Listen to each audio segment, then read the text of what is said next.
অনেকদিন আগে হৃদয়পুর গ্রামে মুন্নি নামে এক দুধওয়ালি থাকত।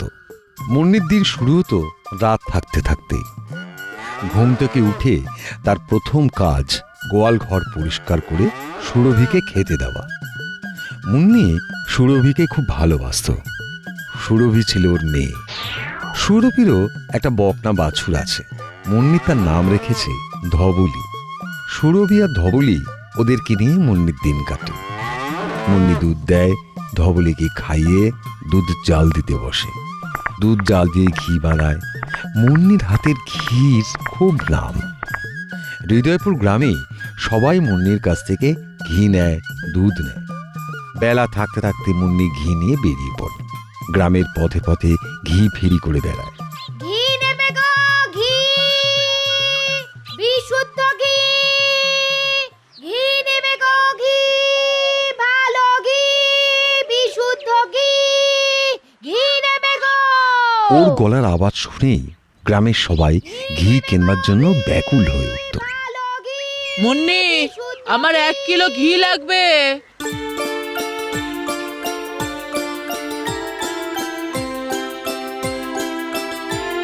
এই নাও গো মাসি, নাও। মুন্নির থেকে ঘি নিয়ে দাম দেয়। মুন্নি চলে যায় অন্যজনের কাছে। এমনি করে দিন কাটে মুন্নির। মুন্নির এবার বারন্ত দেখে মুন্নির প্রতিবেশী কালু আর তার বউ মানদার খুব হিংসে হয়। ওরা স্বামী স্ত্রী মিলে পরিকল্পনা করে যে মুন্নির মতো তারাও ঘির ব্যবসা করবে। একদিন কালু তার বউকে বলে, দেখো গিন্নি, আমাদেরও গাই গরু আছে, আমরাও ঘিরে ব্যবসা শুরু করে দিতে পারি। কিন্তু ওই মুন্নির যা নাম ডাক, সেইখানে আমাদের বিক্রি হবে কি করে? সব হবে, শুধু একটু বুদ্ধি খাটাতে হবে। হ্যাঁ, আমরা ওই মুন্নির থেকে কম দামে ঘি দেব। তাতে অর্ধেক থাকবে বনস্পতি তেল আর অর্ধেক ঘি। আর অল্প ছড়িয়ে দেব ওই ঘিয়ের গন্ধওয়ালা পাউডার। এই বলে তারা ঘির ব্যবসা শুরু করে। প্রথমে কালু যায় মোড়ল গিন্নির কাছে।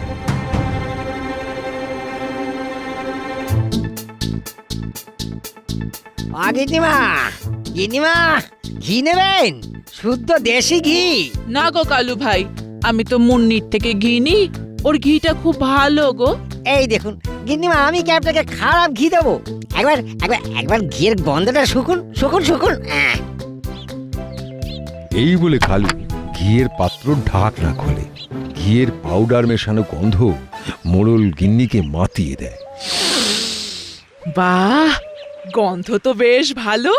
মুন্নির ঘিতে তো কই এরকম গন্ধ নেই। কি আর বলবো মা, আমি কারুর নামে বদনাম করি না, তবু বলছি ওই মুন্নি ওই দুধে এত জল মেশায় যে জাল দিলে না ওই ঘিয়ের সেই গন্ধ আর বের হবে কি করে বলুন তো? মা, আপনি যে দামে মুন্নির ঘি নেন তার অর্ধেক দামে আমি আপনাকে দেব। এই কথা শুনে মোড়ল গিন্নি তো ভারী খুশি। কালু এখন ওর বাঁধা ঘি বিক্রেতা। মোড়ল গিন্নি গ্রামের সব মানুষকে বলে দিলেন যে মুন্নি একটা ঠক। মুন্নি আর কি করে, অল্প ঘি তৈরি করে দূর গ্রামে ফেরি করে।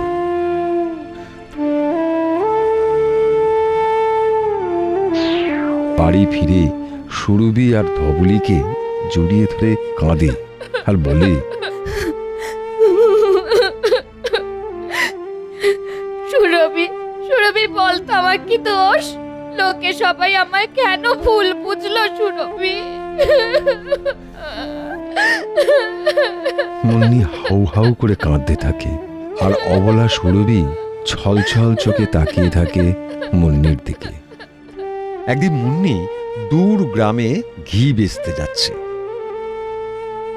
পথে এক গ্রামবাসী তাকে ডেকে বেশ কড়াভাবে বলে, মুন্নি, মুন্নি, তোমাকে তো সৎ ভাবতাম, তুমি এতদিন আমাদের ঠকালে। কালুর ঘিয়ের গন্ধ এই তোমার থেকে অনেক ভালো, অনেক ভালো, আর দামও তোমার অর্ধেক। ছি ছি ছি ছি ছি মুন্নি, ছি। মুন্নি মুখ বুঝে সব কথা শুনল। সে একা একা বসে কাঁদল। আজ সুরভির চোখেও জল, সুরভিও কাঁদছে। কালুর খুশি আর ধরে না। তার বিক্রি বেড়েছে। সে আরো লাভের আশায় ঘিতে আরো বেশি বনস্পতি তেল মিশিয়ে গ্রামের পথে পথে বিক্রি করতে করতে সে পৌঁছলো সত্য হালুইকরের বাড়ির কাছে। ওকে দেখে সত্য ডাকে, ও কালু ভাই, কালু ভাই, আজ আমাকে 4 কিলো ঘি দাও তো। এই কেন গো সত্য, আজ এত বেশি ঘি নিচ্ছ? কোনো অনুষ্ঠান আছে নাকি গো? ওমা, জানো না আজ তো জমিদার বাবুর নাতির মুখে বাঁধবো, আমাকে দেশি ঘিয়ের মিষ্টি বানাতে হবে। কালু তার 4 কিলো ঘি ওজন করে সত্য হালুইকরকে দেয়।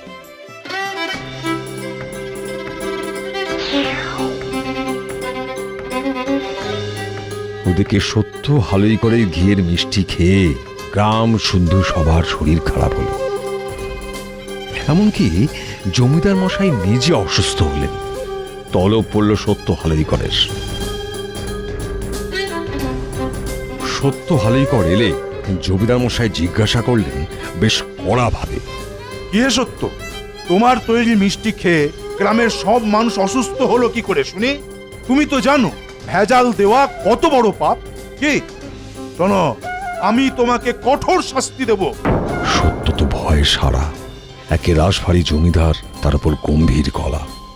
সত্যর হাত পা পিঠের মধ্যে সেঁধিয়ে গেছে। কোন রকমে ঢোক গিলতে গিলতে সত্য বলে, বাবু, বাবু, খাবার খেয়ে আমিও অসুস্থ হয়ে পড়েছি, কিন্তু কিন্তু বিশ্বাস করুন, আমি ছানাতে কোনো ভেজাল মেশাইনি, শুধু শুধু ঘি নিয়েছিলাম ওই কালুর কাছ থেকে।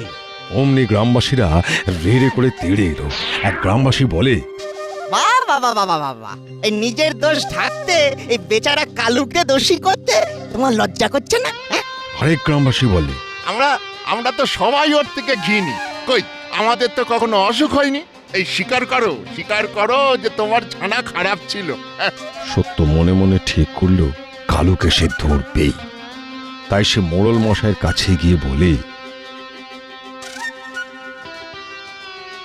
মোড়ল মশাই, আমি সত্যি করে বলছি, আমি সব সময় 1 নম্বর ছানা দিয়েই মিষ্টি বানাই। আমার মনে হয় ঘিতেই সমস্যাটা ছিল। আপনি যদি আমার সাথে একটিবার আসেন, তাহলে কে সত্যি বলছে আর কে মিথ্যে বলছে তার প্রমাণ হয়ে যাবে। ঠিক আছে, ঠিক আছে। মোড়ল রাজি হয় সত্যর সাথে কালুর বাড়ি যাওয়ার জন্য।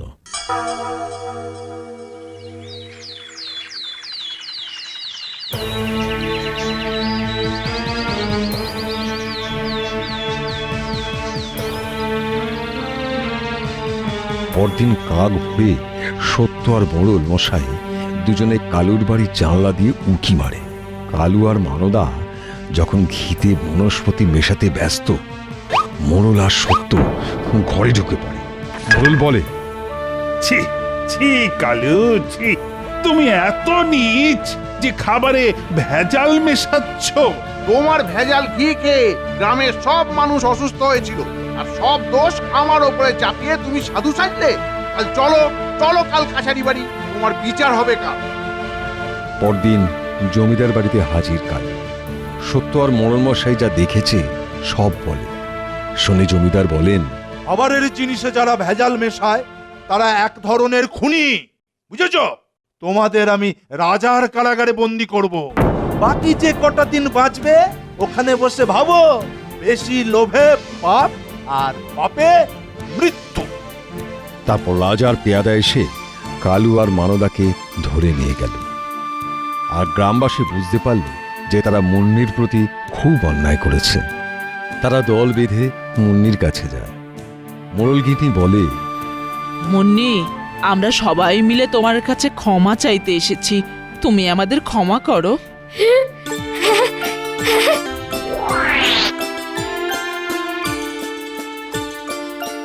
এখন মুন্নি কাঁদছে আনন্দে, তার জয়ের আনন্দে। মুন্নি জানতো মিথ্যে কখনো চাপা থাকে না, তাই সবাই চলে গেলে সুরভি আর ধবলিকে সে জড়িয়ে ধরে। সুরভিরও চোখে জল, সুরভিও কাঁদছে, তবে কান্না নয়, আনন্দের।